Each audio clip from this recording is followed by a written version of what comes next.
Bat and ball games like Pong and Breakout are a dime a dozen, so you're either going to need to do the bat and ball genre very well to stand out from the crowd, or you need to offer something different. Pingers, the latest game to move into the genre, aims slightly for the latter by being a 1 to 4 player, local or online via Steam Remote Play, party game.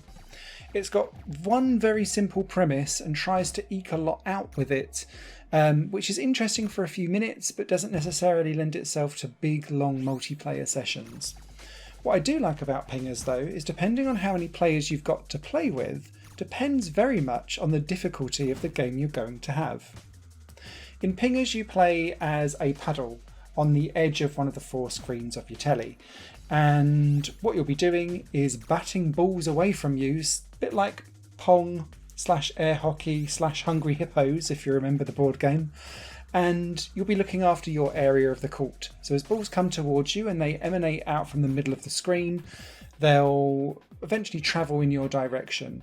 It starts off very, very slow to begin with at the start of every game, but what will happen is that multiple balls will start flying at once, and although they take a few hits and then detonate and clear themselves out from the playing area, eventually you'll get to the point where there'll be too many balls flying at you at once and you'll have to try and work out how many to save, where, and try and eke out your lives as long as possible.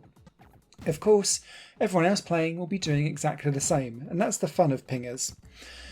Also, alongside all of this is the plethora of power-ups and effects that are in Pingers. Some of the power-ups are kind of bat and ball main staples. Some will detonate balls, some will make your bat bigger, some will give you a little laser or an electric shock so that you can clear things that way, and that's all well and good. But it's the visual effects that throw out some of the more interesting things with Pingers, where it will start to warp the screen and it will be like you're seeing through water, or it will do a weird chroma key kind of fuzz, or it will go like a VHS tape and be all like glitchy and jerky everywhere. It's designed to put you off, and some of these are fun, but they come around too quickly and too often for them to really be too effectual for long, because you get used to what's going on. Depending on how many players you've got though depends on the difficulty of the game that you've got. And what I mean by that is that if you've got just 2 players, then you'll have to control 2 paddles. You can just be a 1 player and try and control all 4. It's entirely up to you how you go about it, and each game kind of mode splits into co-op or versus. Co-op means that you're trying to keep all of the balls going and rack up points as long as possible. Versus is where everyone's got lives and you want to try and get the balls past other people's bats. They both kind of feel very, very similar. And the main reason for that is that not only do balls pop out of the centre of the screen, but so do a couple of enemies that will then shoot you, and obviously that will stun your bat or make you lose a life depending on if you're co-op or versus mode. Outside of that though, there is nothing else to Pingers, and part of my problem, there's a couple of problems that I have with Pingers just out of the bat, no pun intended. The first thing is that not all play areas are equal.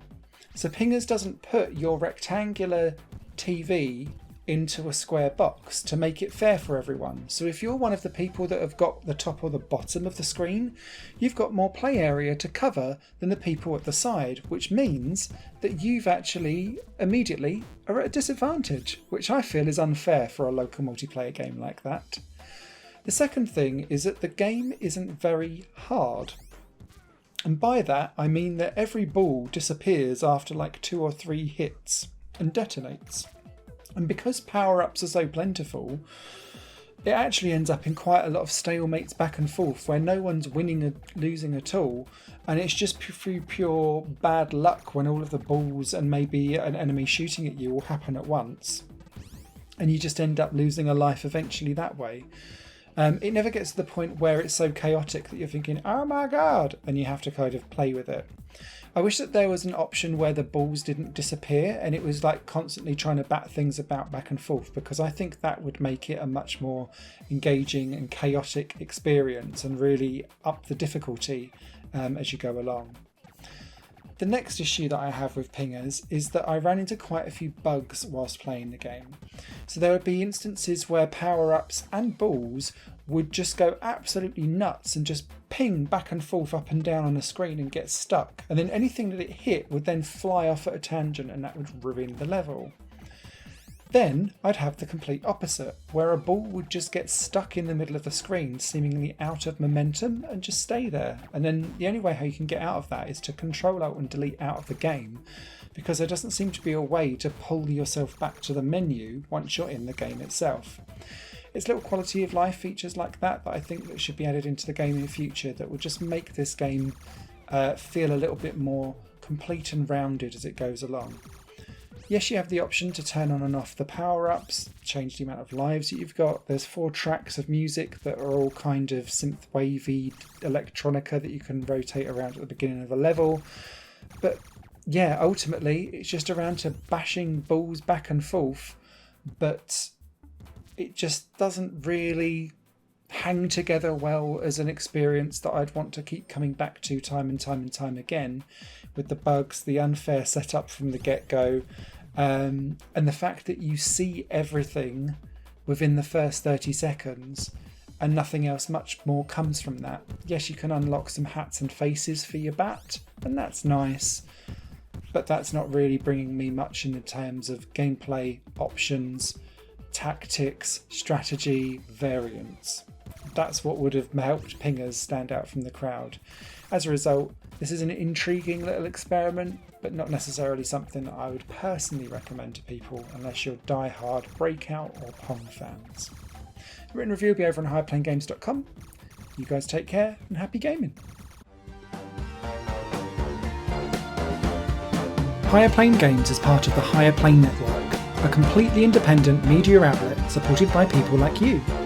The goal is to create the best possible content that cultivates a richer indie scene for games as well as music and entertainment. To find out more and to get involved, visit patreon.com/higherplane-network. Your support makes all the difference, and in return you'll gain access to bonus content and downloads. Thank you for watching.